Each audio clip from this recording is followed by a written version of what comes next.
Welcome to Spintown, everyone. I'm here in Scotia, and if you watch Zach's most recent videos, you probably have seen that he showed off my public farm that I made in Scotia and my home briefly.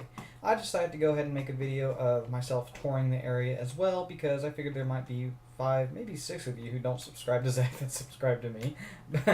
But anyways, I completely surrounded this wall that Mac built with lava, and at first, it was only 3 blocks high, and I had lava coming down. But I had to raise it up because there was zombies dying in the lava, turning into gravel, and putting out my lava. So I more than doubled the height of the wall, raised the lava up, and I haven't had any problems since. Um, if a ghast would happen to spawn in this area, I would be pretty screwed because it would. If there was somebody in here and they didn't see it, it would blow up this area. But that's just the risk you take when building out in the open here in Scotia. It's a hard world, and that I found just a little while ago is a real problem because I got my ass kicked by a ghast. I might put the video of that at the end of this video. But as you can see, I've got sheep, I've got pigs, cows, and chickens in here. And something that Zach did not see because I just did this today, but I have, look at that, a villager. I found him randomly in a hole that somebody had stuck him in out in the desert. They had apparently forgot they did or didn't care about him anymore because he had been there for like a month. So I decided to put him in here. And if I get a couple more of them, it could become a farm and trading post maybe.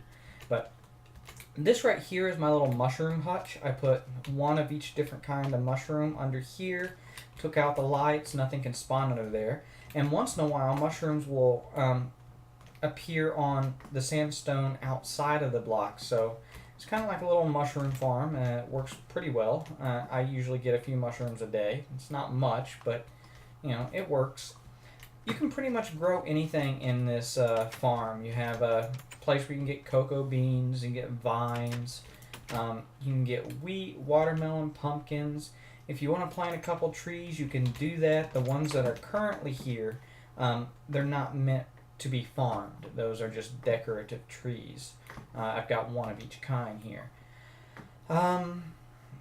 Yeah, this took quite a bit of work. The hardest part was getting the animals here because, I'm in the middle of a desert and there isn't any animals for a long ways away. So it took a while to lead them here.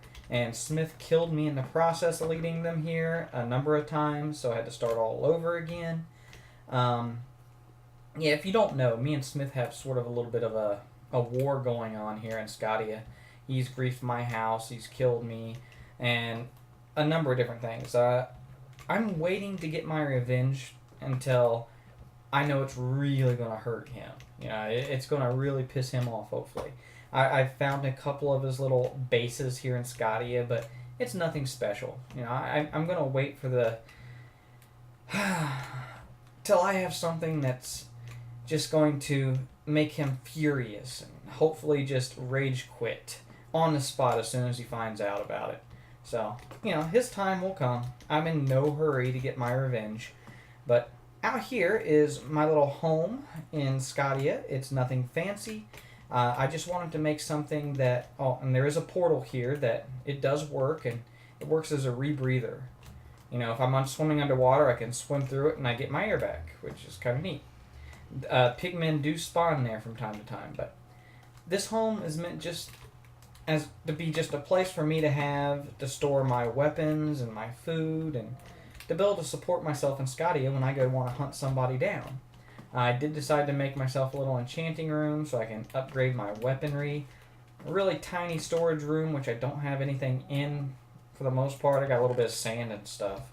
But I don't want to keep much in here because Zach doesn't have Lockette. I got to keep my weapons and special stuff hidden underwater in various places. And I have some of it hidden inside of somebody else's home.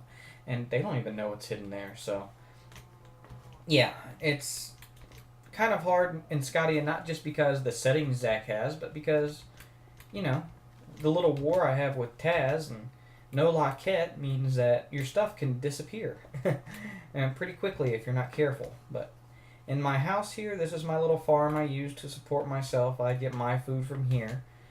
The public farm, it's really for the public. I don't use it a whole lot now. Um, I just wanted it to be there in case, somebody's just starting out in Scotia and they needed a little help. They can go there to get some food, some wood, and they can get a little bit of supplies before venturing out on their own to start their own home. But yeah, I even have my animals here underwater. Again, not easy to get the animals underwater here or the grass. I actually had to trade to get grass blocks because I couldn't get any myself. Yeah, that's it. This is everything I've done in Scotia so far, aside from a lot of landscape work from filling in creeper holes people don't bother to fill in. So, yeah, hope you guys liked the stuff I built. Thanks for watching. I appreciate your time, and goodbye.